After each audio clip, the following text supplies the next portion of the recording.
Scurvy Monkeys presents The Petty Press, where we give you Disney news the only way we know how, flat and worthless. I'm Cock Blockley. And on that note, we cue the music. Dateline Hollywood. A Walt Disney Company-produced video to welcome visitors to the United States shows a little more than they bargained for. In the video, it shows not Niagara Falls, which lies on the American side, but Horseshoe Falls, which is on the Canadian side. To make matters worse, the view shown in the video can only be seen from Canada. One Canadian stated, "We don't know what this is about, and we are really upset, eh?" A spokesperson from the American government stated the following, "I don't see what the big deal is. Aren't they like United States Light? I mean, do you even need a passport to go there?"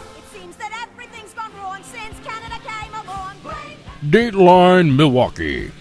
Dairy State Foods of Milwaukee has recalled a number of their products, mainly Minnie's Bake Shop cookies. The label is clearly marked chocolate chunk, however the cookies had macadamia nuts accidentally put in them. Disney may look into other items at the park that may contain nuts concealed in them. Fruitcake, packed fudge, and Maleficent, to name a few. One Disney cast member states that finding nuts in unexpected places is a common occurrence. Just hit any drag bar after work on a Saturday night. Dateline Anaheim. Disney has just announced the planned $1.1 billion makeover of Disney's California Adventure theme park.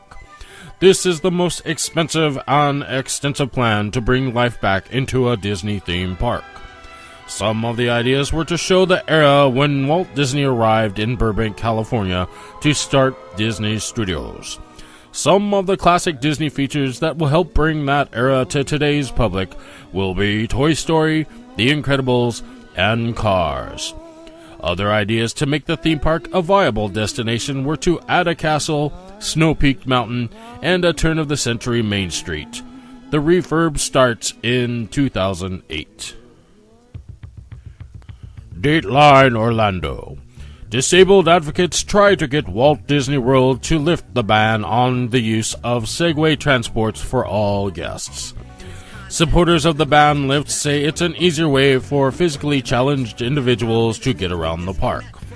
One individual stated that a Segway takes less space than a standard wheelchair. A park spokesperson said, "We are not banning a certain type of person, however, certain forms of transportation." In related news, members of FLAB, or Fat Lazy Ass Bastards, have pushed for more ECVs, or electronic controlled vehicles, for every park. One spokesman for FLAB stated, "You expect me to walk the perimeter of World Showcase? The heat generated from the friction between my thighs could roast a ham." Disney was not available for comment.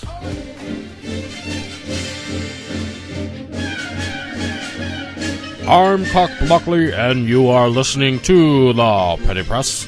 Coming up next, the real Aladdin that Walt Disney didn't want you to see. But first, let's segue to Monkey's Honest Opinion, IMHO. How many people want to kick some ass?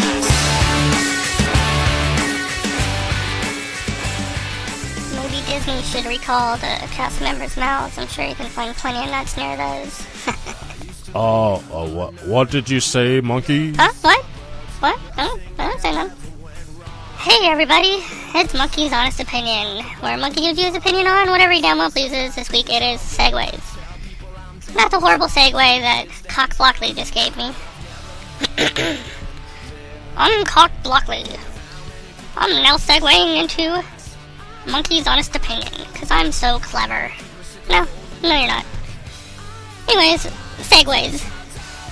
The handicap want to bring segways into the Walt Disney World parks because they take up less space than wheelchairs and ECVs or something like that.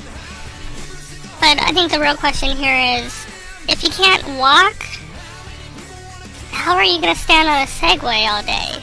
How are you gonna lean forward and lean back and balance on a Segway if you can't even walk? It makes no sense. I mean, seriously. Our president can't even ride a Segway, and he's not handicapped. Well, I take that back. He's not obviously handicapped. Or physically handicapped. That's better. Obvious is the wrong term, because he is obviously handicapped. Anyways. Segways, handicapped. It makes no sense. There's no point for this argument, and if Disney falls for this, I'm going to be super pissed. Because then we're going to have a ton of kids riding around on Segways, claiming they're handicapped, running into people, and it's just going to ruin the whole magical feel of the Walt Disney World parks. I mean, Epcot, people do ride Segways at Epcot. They used to do the Segway tour. The employees ride them to get around and stuff like that. Like, can you imagine, like, 300 or 400 Segways controlled by handicapped people? People who can't walk? In, like, the Magic Kingdom? Imagine Fantasyland with 300 Segways instead of strollers. Strollers are bad enough. But Segways? Come on, people. Let's get real. This argument has no validity at all. And that's Monkey's Honest Opinion. I'm Monkey. Send your hate mail to cockblockley at whogivesaratsAss.com. See ya!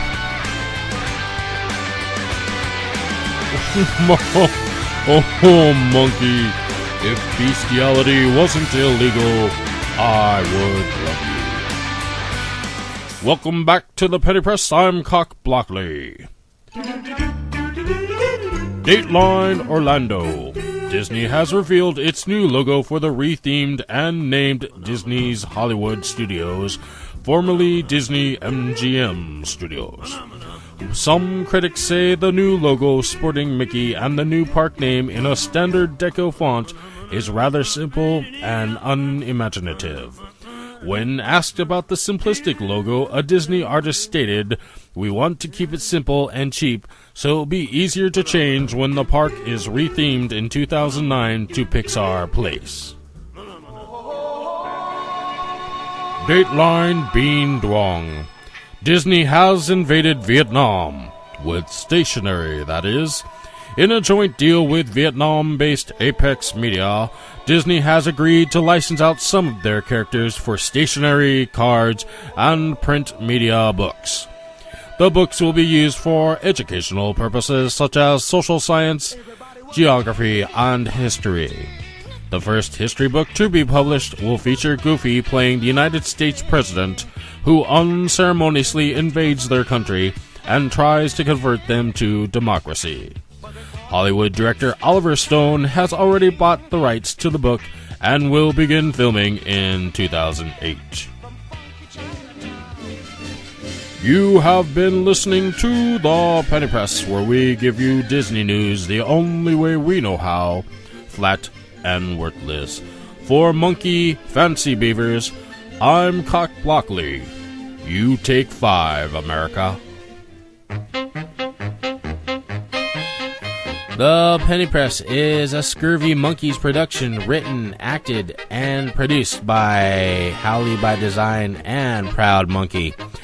The Penny Press is in no way associated with the Walt Disney Company because they can't rock it like this. Yeah.